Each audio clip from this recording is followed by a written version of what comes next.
Oil spills in Johor, a sticky situation. In January 2017, a collision between a Singapore-registered ship and container vessel caused 300 tons of oil to be spilled into surrounding waters, greatly affecting 3 fish farms in Johor. Such accidents are common in the Straits of Malacca, one of the world's busiest straits where nearly 100,000 vessels pass through yearly. Oil spills affect various parts of Singapore and Malaysia, but Pulau Kukup and Tanjong Piar are most vulnerable as they lie at the intersection of both straits where vessel traffic is the highest. You may wonder, how do oil spills happen? One way is through accidental discharge where large volumes of oil are spilled due to vessel collisions. The other is operational discharge where vessels illegally dump sludge into the seas so as to cut costs on proper disposal methods. In the last 20 years, the Malaysian government recorded a total of 22 major oil spill incidents at the PKTP region, which is at least once per year. To examine the issue, a political ecology lens will reveal the environmental-human linkages driven by multi-scalar actors such as the state, capitalists, local communities and intervening groups. Issues of marginalization and environmental degradation will then show how oil spills are politicized issues instead of natural byproducts of development. Now, let us delve into the various injustices behind oil spills, which will illustrate how these impacts are unevenly distributed. Through observing the demographics of victims, social injustice is evident. Since coastal villages are often poor and uneducated, they lack the ability and opportunity to relocate elsewhere despite the yearly occurrence of oil spills. As impacts are geographically disproportionate, spatial injustice occurs. Immediate livelihoods of fish and prawn breeders were threatened as their nets were spoiled and fishes suffocated.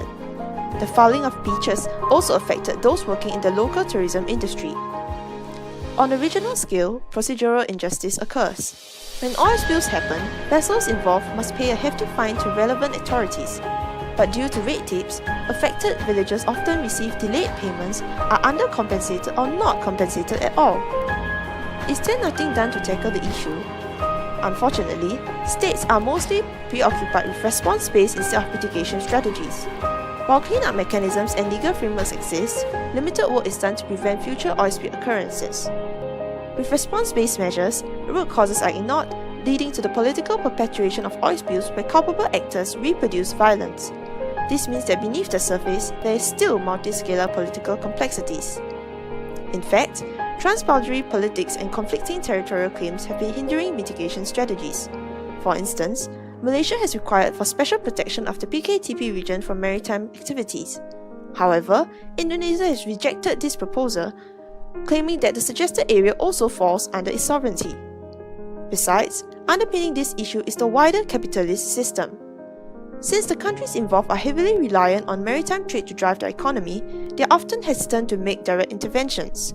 This is because strategic economic ties and accumulation of wealth are prioritized over local communities and the environment.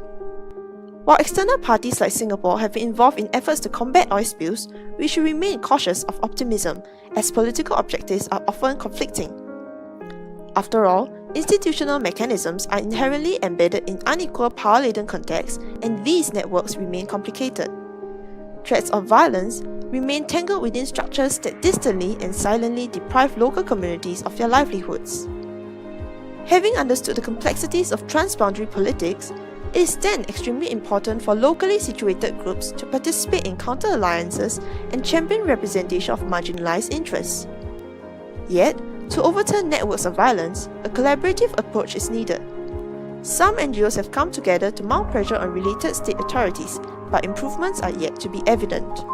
Nevertheless, we hope that the enhanced visibility of multi-scalar networks constituting counter-alliances will serve as an important step towards repositioning actors in the global political economy and prevent oil spills from happening again in future.